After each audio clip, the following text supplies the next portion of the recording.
There are some places in this world that people forget exist. Small towns hidden behind mountains, neighborhoods tucked away from the main roads, communities where life moves slower because hope moves slower too. This is a story about a boy who grew up in one of those forgotten places. A boy who had nothing. A boy who would one day make the whole world cry with the sound of his music.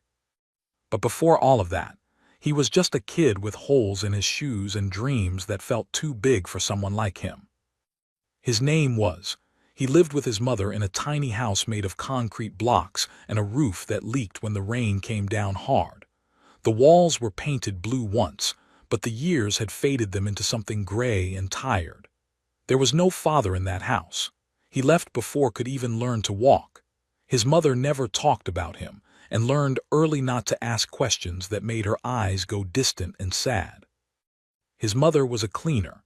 Every morning before the sun came up, she would put on her worn dress, tie her hair back, and walk to the bus stop. She cleaned houses for rich families on the other side of the city. Big houses with marble floors and golden doorknobs and rooms that nobody even used. She would come home late at night, her hands rough and cracked, smelling like bleach and floor polish. But she always smiled when she saw. She always had something for him.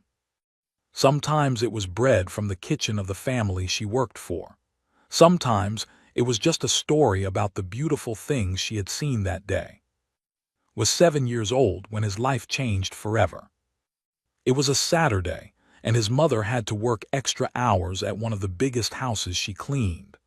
The family was hosting a party that night, and everything had to be perfect. She had no choice but to bring with her because there was nobody else to watch him. The house was like something from a dream, had never seen anything like it. The ceilings were so high that his neck hurt from looking up. There were paintings on the walls, flowers in crystal vases, and a staircase that curved like something from a fairy tale. His mother told him to sit in the corner of the kitchen and not touch anything. She gave him a piece of paper and a pencil and told him to draw quietly until she finished. But was 7, and 7-year-old boys are not very good at sitting still. When his mother went upstairs to clean the bedrooms, slipped out of the kitchen. He didn't mean to cause trouble. He was just curious. He walked through the hallway, his bare feet silent on the cold marble floor. He looked at the paintings, the statues, the strange and beautiful things that rich people filled their homes with. And then he found the room. It was at the end of the hallway, behind a door that was slightly open. Pushed it gently and stepped inside. The room was large and quiet, with tall windows that let in streams of golden afternoon light, but didn't notice the windows or the expensive curtains or the filled with leather-bound books. He only saw the piano. It sat in the center of the room like a sleeping giant. It was black and shiny, so polished that could see his own reflection in it. He had never seen a piano before, not in real life. He had seen them on the old television at his neighbor's house, watched men in fancy suits play them while orchestras swelled behind them, but he never imagined they would be so big, so beautiful, so alive. He walked toward it slowly like he was approaching something sacred. His heart was beating fast.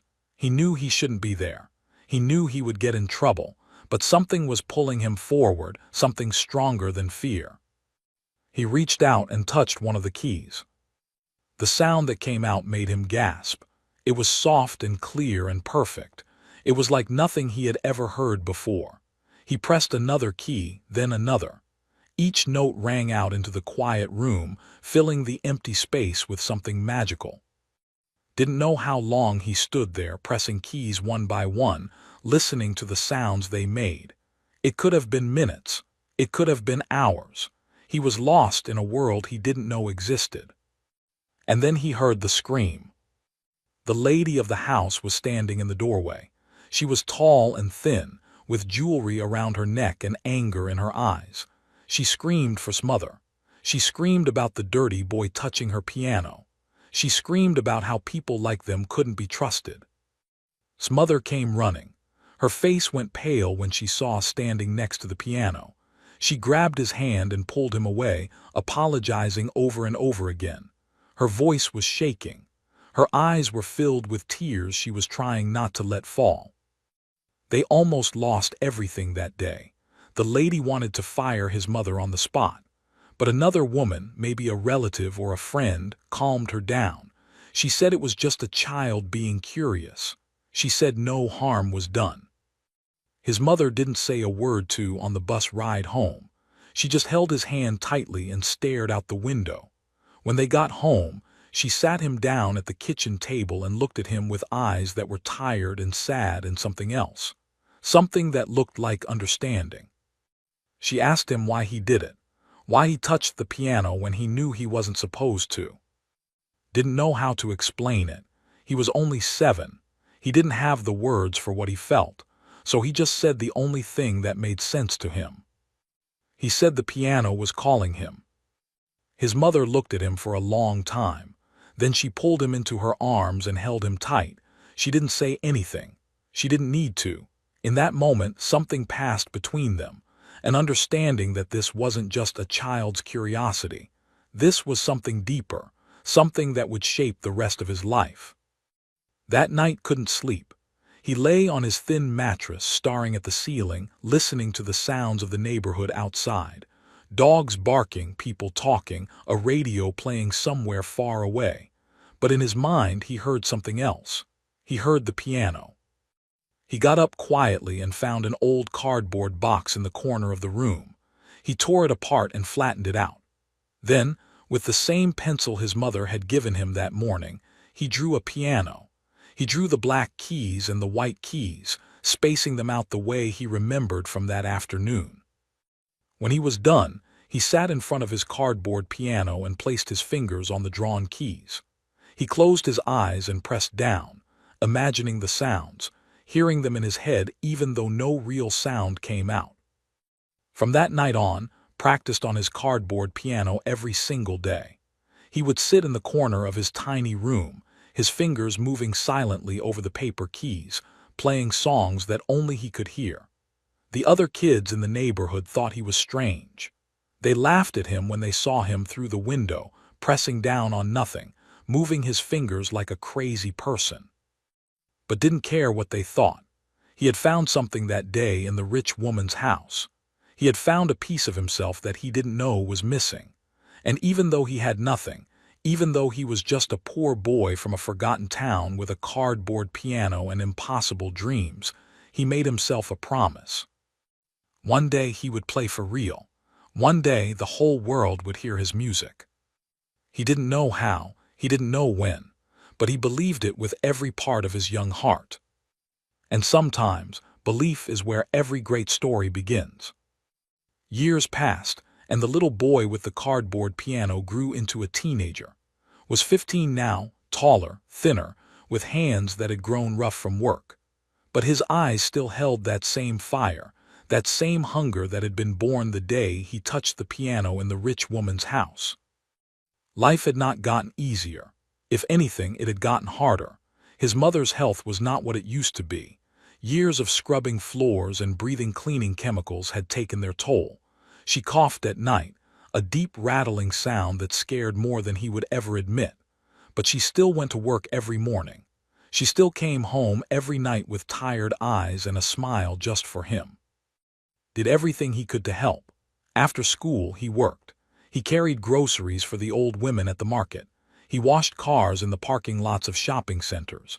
He collected bottles and cans from the streets and sold them to the recycling center for a few coins. Every peso he earned, he split in two.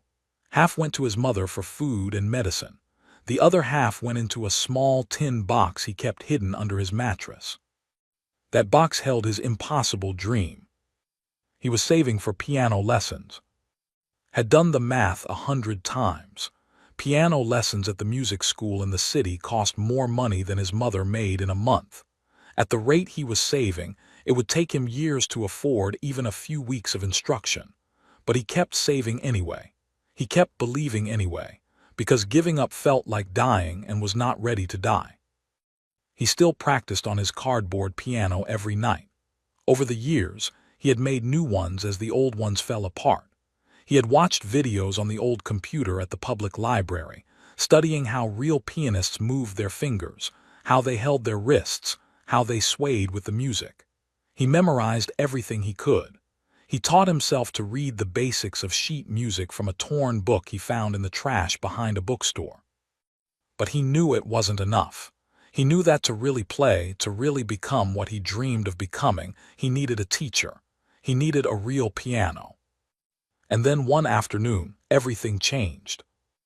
Was walking home from the recycling center, his pockets heavy with coins, when he passed by a part of town he didn't usually go to. It was an old neighborhood, full of crumbling houses and overgrown gardens. Most of the homes looked abandoned, but from one of them heard something that made him stop in his tracks. Music, piano music. It was faint, drifting out from a broken window like a ghost, but it was beautiful, more beautiful than anything had ever heard.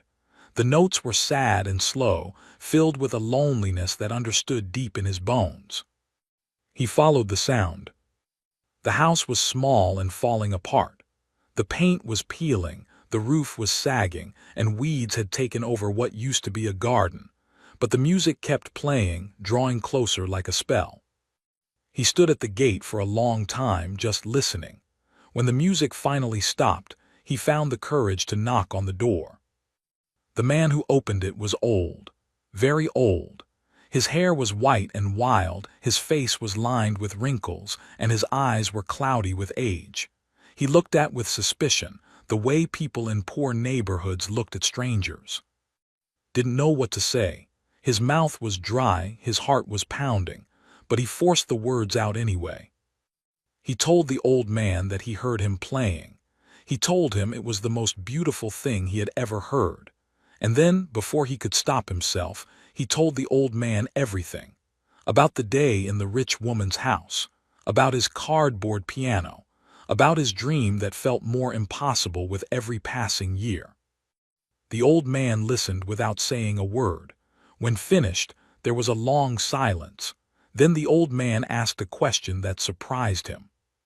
He asked to show him his hands. Held out his hands, palms up. They were rough and calloused, stained from work, with dirt under the fingernails. He felt ashamed. These were not the hands of a pianist. These were the hands of a poor boy who carried groceries and collected trash. But the old man looked at them differently. He studied them carefully, turning them over, pressing the fingertips gently. And then he said something that would never forget. He said these were good hands, strong hands, hands that knew hard work. He said the best pianists he ever knew had hands just like these. The old man's name was Roberto. Once upon a time, he had been somebody. He had played in concert halls across the world. He had performed for presidents and kings. His name had been printed in newspapers, spoken on radio stations, celebrated by people who understood what true musical genius sounded like. But that was a long time ago. Life had not been kind to Roberto. He had lost people he loved. He had made mistakes he couldn't take back. He had watched his fame fade and his fortune disappear until all he had left was a broken house and an old piano that was as tired as he was. He had not taken a student in over 20 years. He had told himself he was done with teaching, done with music, done with caring about anything at all. But something about changed his mind. Maybe it was the fire in the boy's eyes. Maybe it was the story about the cardboard piano. Maybe Roberto saw something of his younger self in this poor kid who refused to give up on an impossible dream. Whatever the reason, Roberto made an offer. He would teach him, not for money because had none, but in exchange for lessons would come to his house 3 times a week. He would clean, do repairs, fetch groceries, and help the old man with whatever he needed. And in return, Roberto would give him everything he knew about the piano. Couldn't believe what he was hearing. He asked Roberto to repeat it, certain he had misunderstood. But the old man just smiled, the first real smile had seen on his face, and told him to come back tomorrow. From that day on's life had a new rhythm. He woke up early, went to school, worked his jobs, and then walked 2 hours to Roberto's house. 2 hours there, 2 hours back, 3 times a week, rain or shine, hot or cold, it didn't matter, nothing could stop him. Roberto was not an easy teacher. He was strict and demanding and sometimes harsh. He made practice the same scale 100 times until it was perfect. He yelled when got lazy. He pushed him harder than anyone had ever pushed him before. But he also believed in him, and that belief meant more to than anything else in the world. For 3 years learned everything Roberto had to teach: technique, theory, history, the mathematics of music, the poetry of rhythm, the way a single note could hold an entire universe of emotion. Roberto gave him everything, poured all his knowledge into this boy like water into an empty vessel, and drank it all in. He practiced until his fingers ached. He studied until his eyes burned. He played Roberto's old piano until the keys knew the shape of his hands better than he knew himself. Then one winter morning, arrived at Roberto's house to find the door open and the piano silent. Roberto had passed away in his sleep. Peacefully, the neighbors said, with a small smile on his face like he was dreaming of something beautiful. Stood in that empty house for a long time, tears running down his face, not knowing what to do or where to go. The man who had changed his life was gone. The dream that had finally started to feel possible now felt further away than ever. But then he found the letter. Roberto had left it on the piano, addressed to. In shaky handwriting, the old man had written his final words to his student. He told that teaching him had given his life meaning again. He told him that he was proud of the man was becoming. And he told him that the piano, the same piano they had spent 3 years playing together, now belonged to. It was the first thing had ever truly owned. And holding that letter, standing in that quiet room, made a promise to the man who had believed in him when nobody else did. He would not waste this gift. He would not let Roberto's faith be for nothing. He would make the whole world hear his music. And he would make his teacher proud. 4 years had passed since Roberto left this world. 4 years since inherited the old piano and the promise that came with it. He was 19 now, no longer a boy but not quite a man. Somewhere in between, still searching, still dreaming, still playing every single day like his life depended on it. Because in many ways it did. Had continued to work and practice, practice and work. The piano sat in his tiny room taking up almost all the space. His mother had to squeeze past it just to reach the kitchen, but she never complained. She understood what that piano meant to her son. She understood that it was more than wood and strings and ivory keys. It was hope. It was purpose. It was everything. Played whenever he could. Early mornings before the neighborhood woke up. Late nights when the streets finally went quiet. He played until his fingers knew every song Roberto had taught him, and then he learned new ones on his own. He played until the music lived inside him like a second heartbeat. But playing alone in a tiny room was not enough. Knew that. Roberto had told him once that a musician who never performs is like a bird who never flies. The talent is there, but it means nothing if nobody ever hears it. Needed to be heard. One evening, he was at the public library, using the old computer to search for piano videos like he always did. But this time, something different caught his eye. An advertisement on the side of the screen. A national piano competition, held once a year in the capital city. Open to anyone under the age of 25. The winner would receive a cash prize and a full scholarship to the country's most prestigious music conservatory. Read the words again and again, his heart beating faster with each pass. This was it. This was his chance. The only chance he might ever get. He wrote down all the information. The date, the location, the requirements. He needed to submit a video recording of himself playing, and if the judges liked what they heard, he would be invited to compete in person. For the next 2 weeks, barely slept. He practiced the piece he had chosen, a complicated work by Chopin that Roberto had spent months teaching him. He recorded himself on a borrowed phone, deleted it, practiced more, recorded again. over and over until he had something he wasn't completely ashamed of. He submitted the video and waited. The weeks that followed were the longest of his life. Every day felt like a year.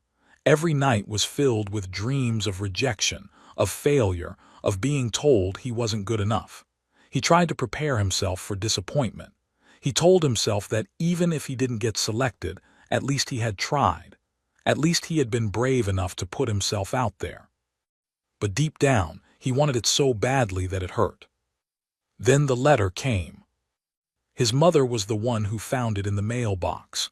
She brought it inside with shaking hands, her eyes wide, took it from her and stared at it for a long moment, afraid to open it, afraid that his dream was about to end before it even really began. He opened it anyway. He had been selected. Out of hundreds of applicants from all over the country, had been chosen as one of the 20 finalists. He was going to the capital. He was going to compete. His mother cried. They held each other in that tiny kitchen and cried until they had no tears left. But the joy didn't last long. Reality set in quickly, cold and harsh.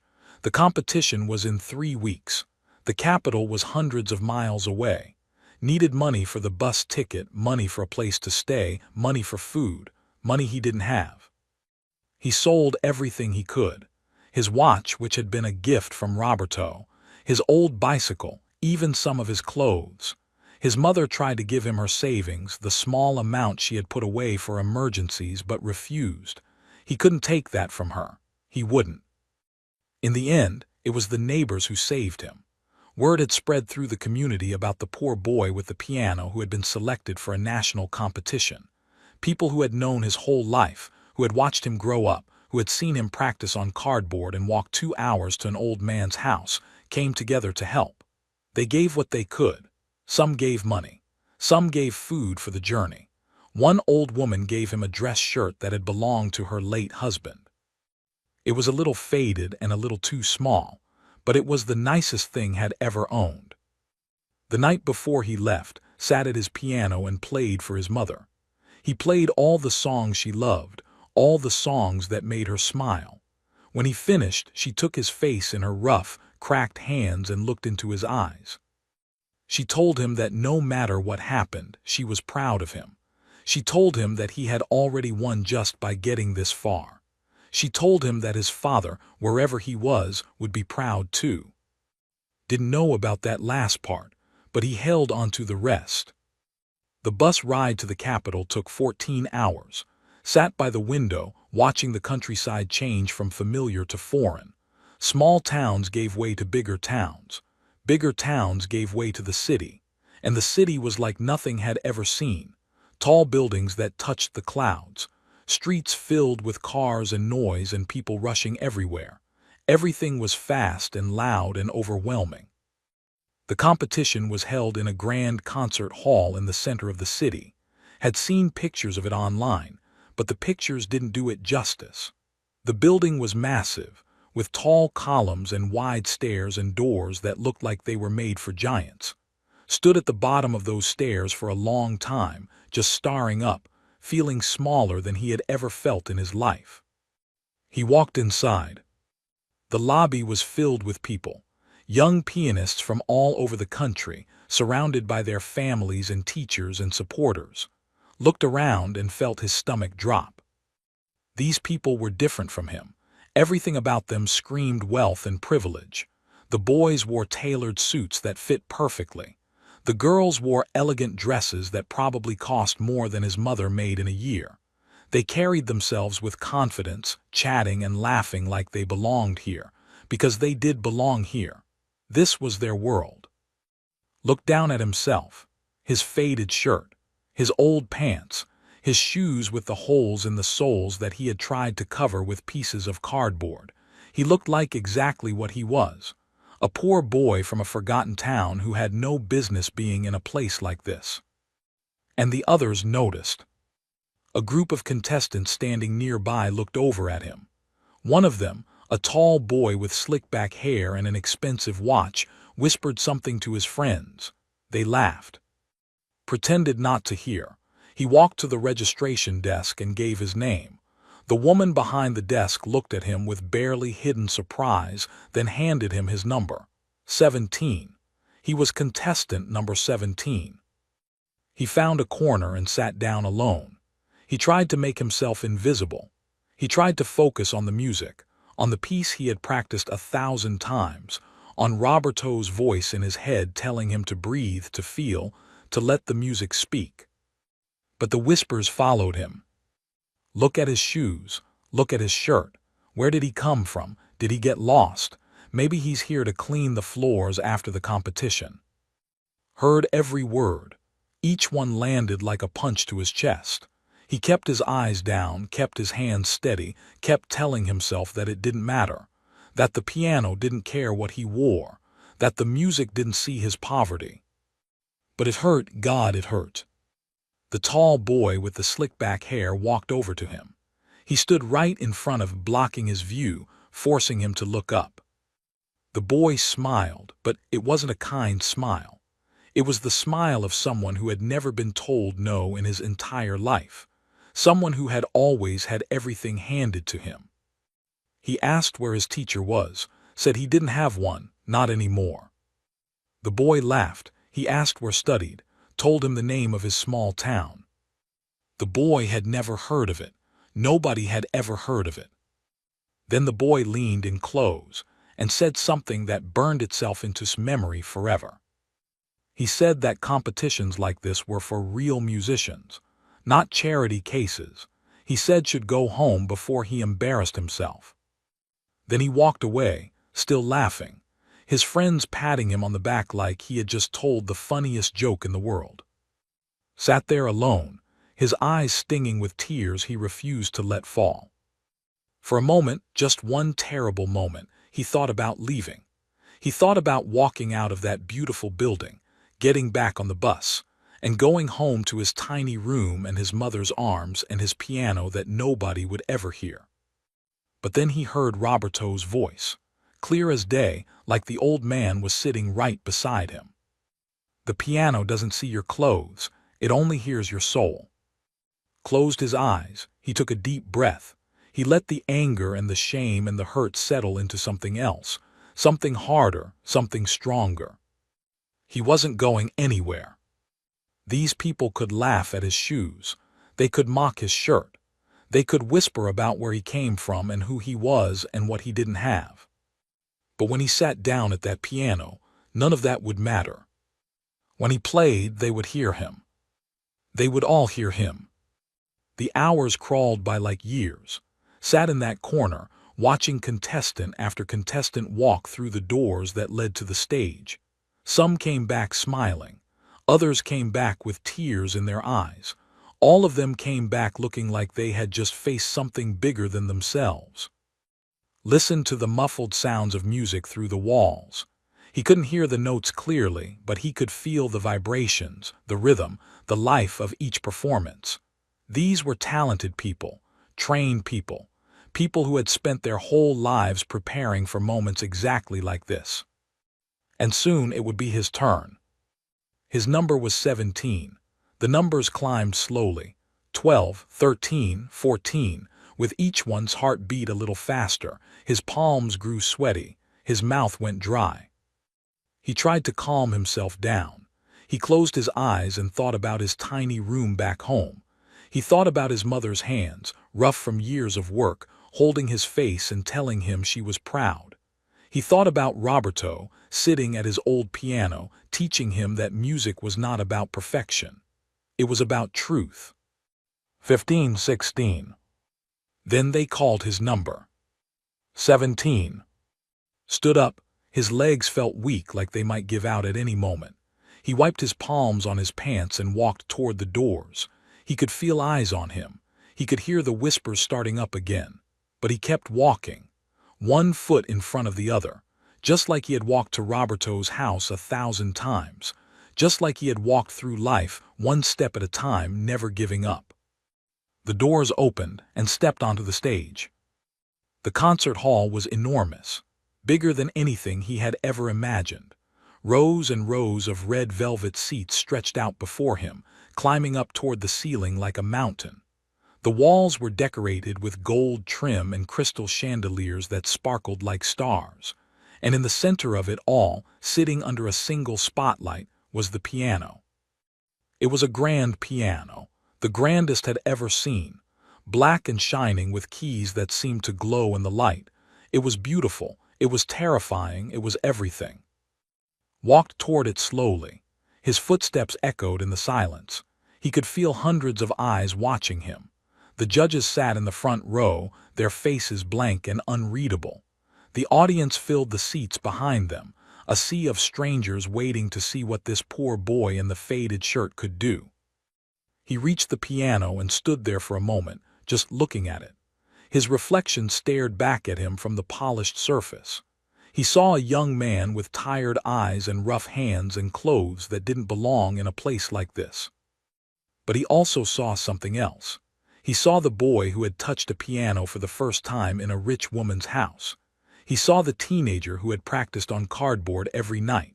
He saw the student who had walked 2 hours in the rain just to learn one more song. He saw someone who had earned the right to be here. Sat down on the bench. He adjusted his position, feeling the smooth wood beneath his fingers, the cool touch of the keys. He took a deep breath, then another.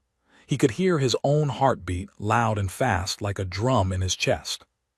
The hall was completely silent, waiting. Closed his eyes.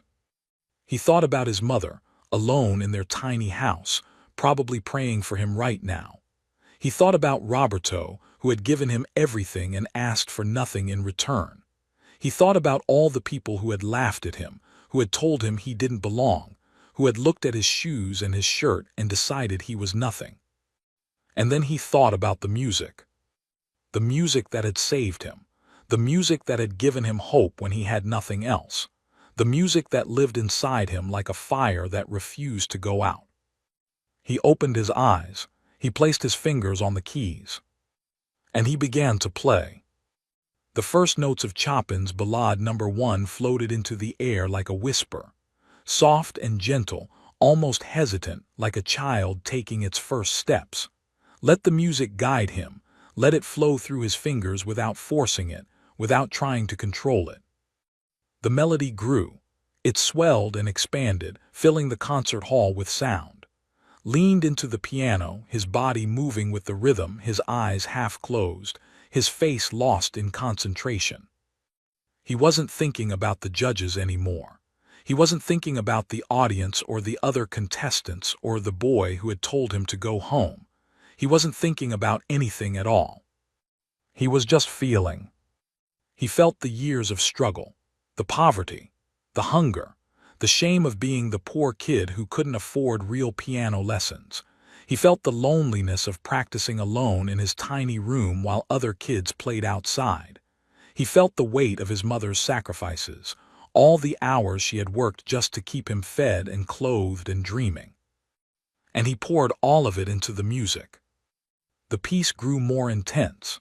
The notes came faster, harder, crashing into each other like waves against rocks.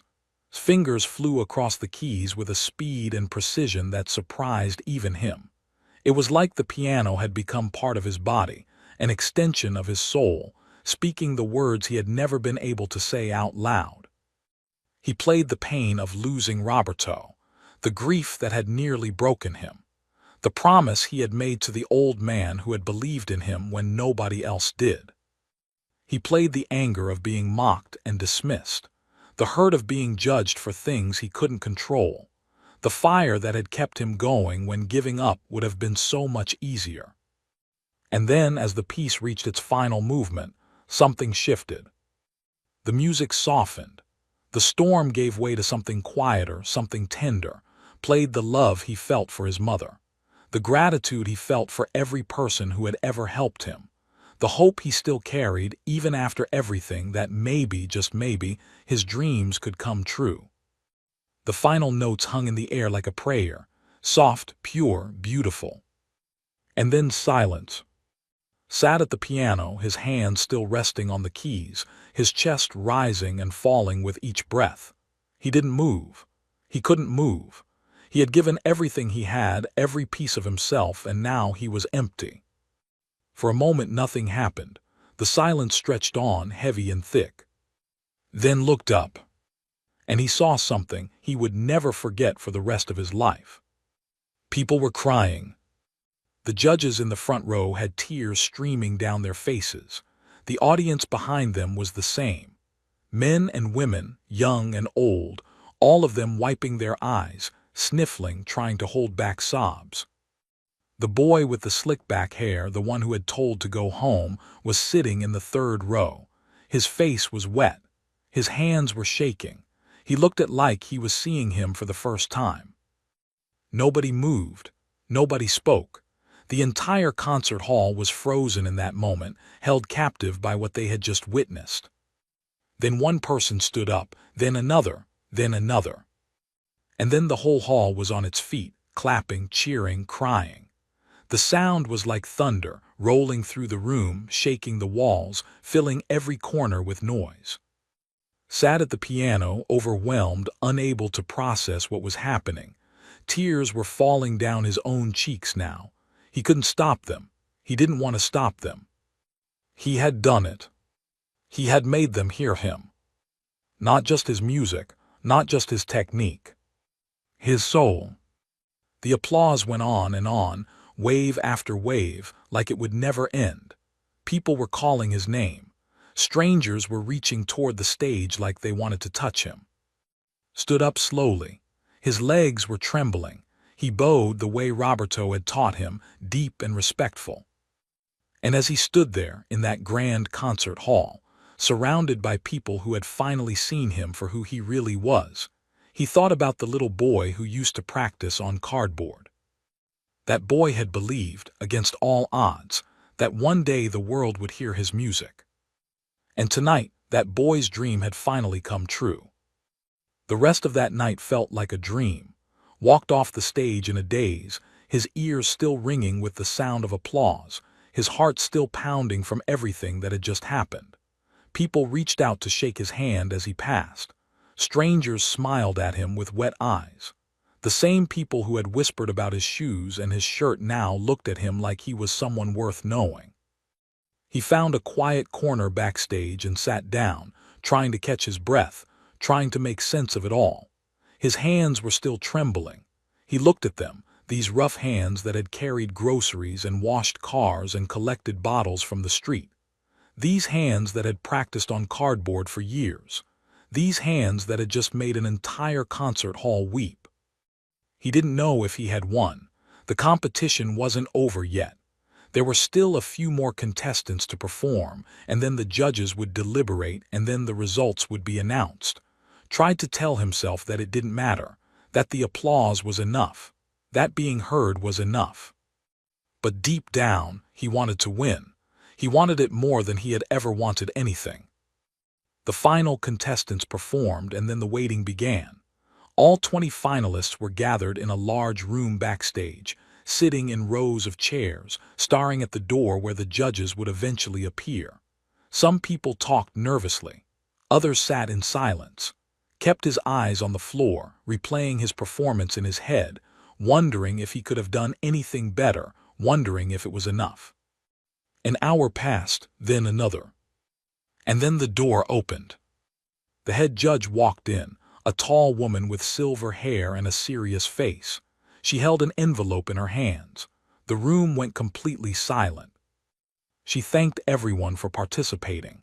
She said that the level of talent this year was extraordinary. She said that the judges had a very difficult decision to make. His heart was beating so hard, he thought it might burst out of his chest.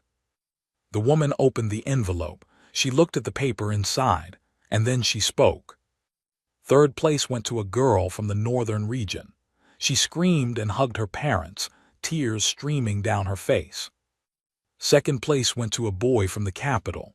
He nodded quietly, trying to hide his disappointment. And then the woman paused. She looked out at the remaining contestants, and for just a moment her eyes found.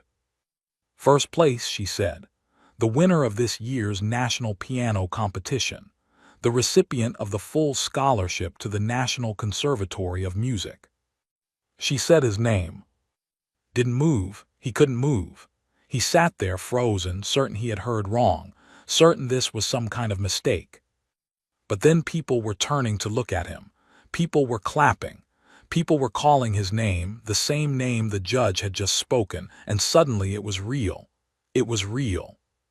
He had won. Stood up slowly, his legs shaking so badly he thought he might fall. He walked to the front of the room, each step feeling like a mile.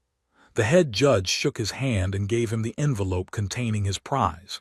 She looked at him with something like respect, something like admiration.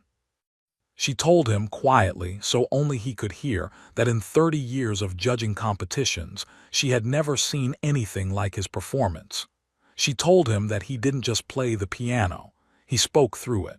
And that was a gift that couldn't be taught. Thanked her, his voice barely above a whisper. He didn't trust himself to say anything more. The rest of the night was a blur of handshakes and photographs, and people asking him questions about his life, his training, his story. Reporters wanted interviews. Music schools wanted to offer him positions. Everyone wanted a piece of the poor boy who had made the whole country cry. But there was only one thing wanted. He found a quiet hallway and pulled out his phone. His hands were still shaking as he dialed the number. It rang once, twice, 3 times. And then his mother answered. She knew something had happened. She could hear it in his silence. She asked him what was wrong, her voice tight with worry. Couldn't speak. The tears came before the words, spilling down his cheeks, choking him. And then finally, he managed to say it. He told her he won. The sound his mother made on the other end of the phone was something would carry with him for the rest of his life. It was joy and relief and pride and love, all mixed together in one beautiful, broken sob. They cried together, mother and son, separated by hundreds of miles but connected by something stronger than distance. She told him his father would be proud. She told him Roberto would be proud. She told him she had always known, from the moment he touched that piano in the rich woman's house, that he was meant for something special. Didn't know what to say, so he just said the only thing that mattered. He said thank you, for everything, for every sacrifice, for every long day of work, for believing in him when believing seemed foolish, for letting him keep that cardboard piano in the corner of his room when they barely had space for anything else. He said he loved her. And she said she loved him too. The weeks that followed changed everything. A video of his performance was posted online, and within days it had been viewed by millions of people around the world. The story spread like wildfire. The poor boy from the forgotten town, the cardboard piano, the old teacher who gave him everything, the moment he made an entire concert hall weep. People were moved by his story. Donations poured in from strangers who wanted to help his family. His mother finally retired from cleaning houses. For the first time in her life, she could rest. Bought her a small house with a garden, nothing fancy but clean and warm and hers. Music schools from other countries reached out with offers. Famous conductors wanted to work with him. Opportunities that had never even dared to dream about were suddenly within his reach. But never forgot where he came from. The boy with the slick-back hair, the one who had told him to go home, found him backstage after the awards ceremony. Expected mockery. He expected excuses. But instead, the boy just stood there, his eyes red, his expensive suit suddenly looking like a costume. He apologized. Not a quick throwaway apology, but a real one. He said he had spent his whole life being given everything, and he had never once appreciated it. He said that watching play had shown him what it looked like to truly earn something, to truly want something, to truly deserve something. Didn't say anything for a long moment. Then he extended his hand. The boy took it. And something shifted between them, not friendship exactly, but understanding, respect. Years later became one of the most celebrated pianists of his generation. He performed in concert halls across the world in places Roberto had once played, in cities had only ever seen in photographs. Critics called him a genius. Audiences adored him. His name became synonymous with passion, with authenticity, with music that could touch the human soul. But his greatest pride was not the awards or the fame or the money. It was the school he built in his. A free music school for children who had nothing. Children like he had once been. Children with dreams too big for their circumstances and talent too bright to be wasted. At the entrance of the school hung a framed piece of cardboard. The same cardboard he had drawn piano keys on as a 7-year-old boy, all those years ago. Beneath it, he placed a small plaque with words that he hoped would inspire every child who walked through those doors. It read, "Your circumstances do not define your destiny. Your soul does." And every day in that small school in that forgotten town, children sat at real pianos and learned to play. They learned that poverty was not a prison, that dreams were not foolish, that with enough heart, enough work, enough belief, anything was possible. Because a boy with nothing had proven it to the world. And his music would echo forever.